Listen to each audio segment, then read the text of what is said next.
Recent political and economic developments putting the nation on edge. The issues of economic recovery, national security are coming out in the forefront as Americans prepare to vote for a new president. My next guest was commissioned to revitalize the economy of Pakistan under new leadership and went on to join forces with the U.S. in the wake of 9/11 to fight terrorism. Joining me now, former Prime Minister of Pakistan, Shaukat Aziz, and the author of his new memoir, From Banking to the Thorny World of Politics. Mr. Prime Minister, thanks so much for joining us. My pleasure, ma'am. First, we'll kick us off in terms of your characterization of terrorism and what's happening in Pakistan today. We're looking at the developments from the U.S. day in and day out. How would you characterize the situation today? I think if you look at terrorism across the world, the root cause is deprivation. People, when they don't get a voice, they don't get basic necessities of life, they are denied access to opportunity, they feel frustrated and marginalized, and then they react. And the focus on terrorism is not just a policing issue, it is a hearts and minds issue. That's the way the world needs to look at it and go into the root causes rather than just the symptoms. Today, it's an existential threat for many countries in the world, and we all have to work together to attack it. Yeah, I mean, you make really good points in terms of the access to prosperity and the opportunity that you're referring to. And yet you look at someone like an Osama bin Laden, or you look at the killers on 9/11 who went into the Trade Center, and they were actually all from rich families. I don't know whether they were all from rich families, but some of them were. But it's not just money, ma'am. Money cannot change your mindset. It's a mindset. You could feel deprived even if you have money. If you don't have, your disputes are not resolved, you are treated, you look at many parts of the world. You look at Palestine, how the people there have been going through challenges year after year. There are other parts of the world where issues are just floundering, nobody's looking at them. So you look at Africa today. What have you done about it in Pakistan? You know, I mean, Pakistan is one of the countries on the short list in terms of where terrorism is most prevalent. So what actions have you taken over the years? Yeah, I think you must understand why Pakistan got into this situation. When I was growing up in Pakistan, we never heard of this word, terrorism.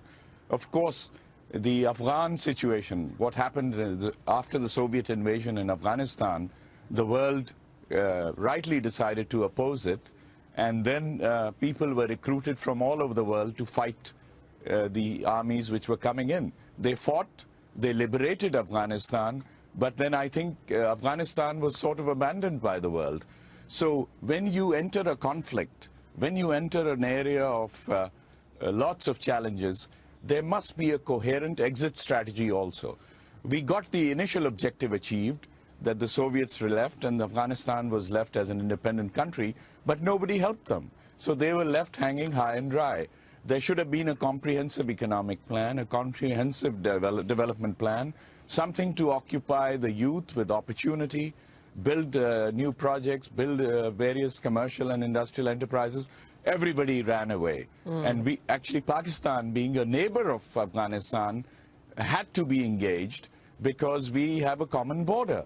Otherwise, the world's attention changed to other issues. And this is what you see repeatedly happening, that we enter a conflict with no exit strategy, and when we think we've solved the problem, we move on to the next problem. What the lesson to be learned here is, when we go in, we must settle what has to be settled, and then create a long-term program for the country to return to a normal life. That did not happen, and we are paying the price for that. Here's Dagan McDowell. Go ahead, Dagan. Prime Minister, you said that terrorism is a hearts and minds issue, an existential threat. In terms of changing those hearts and minds, doesn't that responsibility fall most to the Muslim world and the Muslim community? I don't think it's a religious issue, ma'am. I would say, you know, this notion that terrorism is linked only to Islam is a flawed notion in my humble view. You look at many other parts of the world, in Latin America, in Europe, we've had people who were not Muslims and they were involved in extremism and terrorism. Because if you go back to the whole concept of deprivation, It transcends religions. It transcends faiths. So do not make the mistake that Islam is the cause of terrorism. In fact, Islam is a faith which propagates peace. There are issues like Afghanistan, like in the Middle East, where states are collapsing, where major issues have been floundering for years. Nobody has really taken any action to solve them. And that's why you create in a society a feeling of hopelessness. But the and when you Islamic have a feeling of State is hopelessness, radical Islamic people react. terrorism, isn't it? The Islamic State is that very thing, radical Islamic terrorism. Yeah, but I mean, I think don't go on just names, ma'am. Get to the root causes. The Red Brigade in Germany was not Islamic. Look what they did. There are many other examples I can give you. I don't think you're suggesting the Muslim community needs to help with all of those, but specifically with radical Islamic terrorism. Since we were talking about Afghanistan and Absolutely. Pakistan, that's what I was referring to. Yeah. So I mean, has the today Muslim the community problems done are there. enough? Tomorrow it could be some. Has the Muslim community Not done at all. enough then? Yeah. Not at all. The Muslim community has a lot of challenges, but this is a challenge to be handled by the state in every situation, not the clergy. So if there is a Muslim country like Afghanistan and partly in Pakistan, the state is handling it. It's not an issue which you leave to the clergy and say, please solve it. So the approach has to be from a state-to-state basis. And it's a security issue, it's a hearts and minds issue, it's a leadership issue. All that is coming together.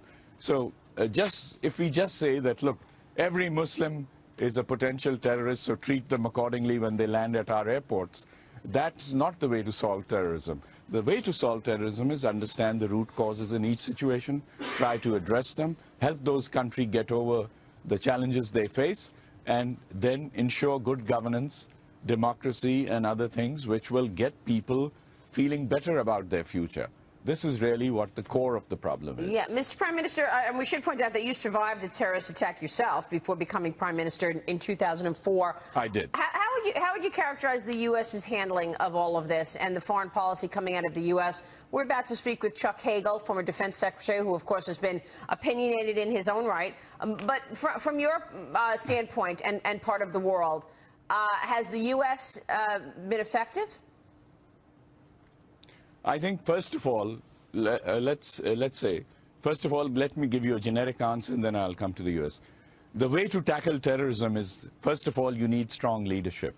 Two, you need a clear strategy to deal with it. It has to be multifaceted: geopolitical, economic, security. All three have to be done in tandem, and give people a voice. Once you do that, you will see progress. I think the U.S., because of 9/11, I understand why they reacted and acted in the way they did. That was a terrible day, 9/11, what happened. And that really triggered the U.S. response and changed the whole paradigm.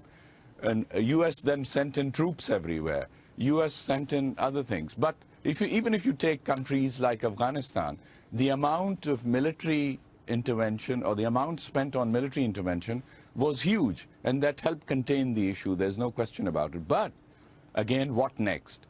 The economic side, investments, infrastructure building, creation of jobs, giving people opportunity, giving people a reason to live a normal life. There we have to do more, and I think that is a collective failure of the whole world, not just in Afghanistan, in many other areas, where we are just focusing on settling the military part of it and not focusing on the rest. And till we take a holistic view of this, I'm afraid we will have ups and downs in this issue. Mr. Prime Minister, thanks so much for joining us this morning. We appreciate it. My pleasure, ma'am. Thank you. Prime Minister Aziz there. Prime Minister Cameron, meanwhile, in the UK, getting ready to officially hand over his resignation to the Queen.